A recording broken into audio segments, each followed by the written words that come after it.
Hi friends, ഞാനിന്നൊരു potato fry ആണ് ഉണ്ടാക്കുന്നത്. കണ്ടു നോക്കിയാലോ എങ്ങനെയാണ് ഉണ്ടാക്കുന്നതെന്ന്. അതിന് മുന്നായി സബ്സ്ക്രൈബ് ചെയ്യാത്തവർ സബ്സ്ക്രൈബ് ചെയ്യണേ.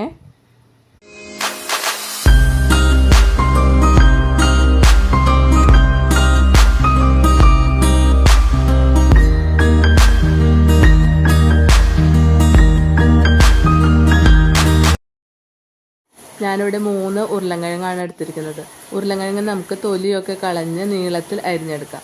അരിഞ്ഞെടുത്ത ഉരുളൻകിഴങ്ങ് നമുക്ക് കുറച്ച് നേരം വെള്ളത്തിലിട്ട് വയ്ക്കാം. ഇനി ചട്ടി അടുപ്പത്ത് വയ്ക്കാം. അതിലേക്ക് കുറച്ച് വെളിച്ചെണ്ണ ഒഴിച്ചു കൊടുത്ത് വെളിച്ചെണ്ണ ചൂടാകുമ്പോൾ കടുകും പെരുംജീരകവും ഇട്ട് പൊട്ടിച്ചെടുക്കാം. അതിനുശേഷം അരിഞ്ഞു വെച്ച ഉരുളൻകിഴങ്ങും കൂടി ഇട്ട് കൊടുക്കാം.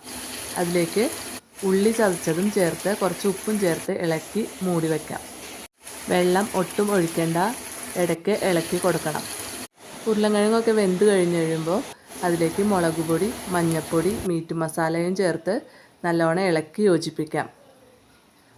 ഒരു 5 മിനിറ്റ് നേരം നമുക്ക് അങ്ങനെ ഇളക്കി കൊടുത്താൽ നമ്മുടെ പൊട്ടാറ്റോ ഫ്രൈ ഇവിടെ റെഡിയായി.